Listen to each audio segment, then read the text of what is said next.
محترم مولوي صاحب دې بله پوښتنه هم کړې ده، وایي د استحساني دلیل معنا او وجه تسمیه او د دې اعتبار تر کوم حده پورې دی؟ حضراتو یو هغه برهان استحساني بولي، یو بیا قیاس دی. قیاس څه ته وایي؟ څلور شیه غواړي. نو دا مسله ډېره اوږده ده. مقيس عليه علة مشتركات بينهما او حكم. معناه دا ده شراب قطعي حرام دي، هغه په سكر ارم نلري، لكن حضرات علماء وايي وكثير نسوان يا كلم يا سجريت يا بل شيء دغه اندازې کې سره رساوه لکه شراب چې ورکې مانان و عقل بېځایه کېدي او د بېهوشي کېدي دا حرام دي، لکه دغه خمر شراب چې حرام و. نو دا نور شیان قیاس کړه پر خمر مقص علیه بولي، علت مشترکه بینهما سکر ازاله د عقل ده، حکم حرمت دي. لکن دا درته وایم د هدایي شریک مسئله ده چې شراب په ذات کې حرام دي، آیا دي نجس هم دي مردار هم دي، کالم په مردارېږي او ګوره خوراک حرام دي. یوه قطره که د مسلمان ونسته ورله څلوېښت شوارو به یې په طرف فرض مز نه قبلېږي. نو قیاس هغه برهان جلی ښکاره دلیل بولي او استحسان هغه پټ خفي دلیل بولي. په ټوله فقاهت کې چې د قیاس او د استحسان تعارض راغلی، عمل په استحسان کېږي. استحسان څه ته وایي؟ دلیل خفي لا يظهر الا بالتأمل الكثير.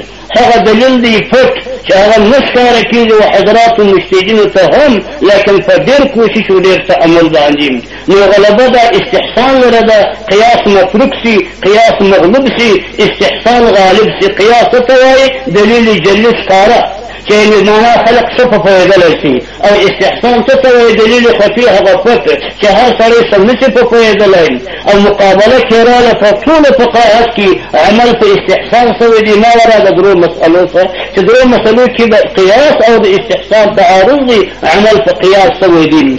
یو مثال یې زه ورته ته وایم، آیاتونه د سجدې دا که په خارج کې د لمانځه چا واورېده، په خارج کې د لمانځه د بارت لمانځه به سجده وکړي.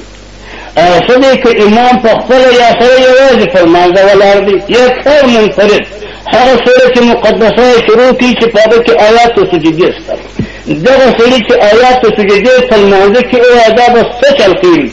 دا به په داخل کې د لمانځه سجده کوي علیحده مستقله، بس د قیام به الله اکبر برابر و سجدې ته ځي، دا چې راپورته کېږي وایي الله اکبر، بس یوه سجده ده په مابین کې د دوو تکبیرو.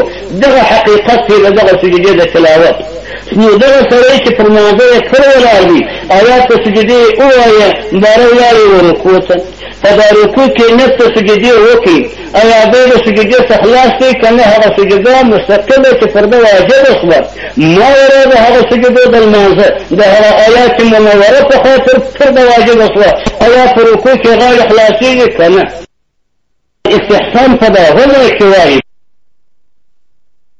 نه خلاصېږي. واخو سجده وسطه ووضع د جبهې د پر اراده چې تلدین پر مځکه و الله تکفیر د دغه معنا د سجدې ده.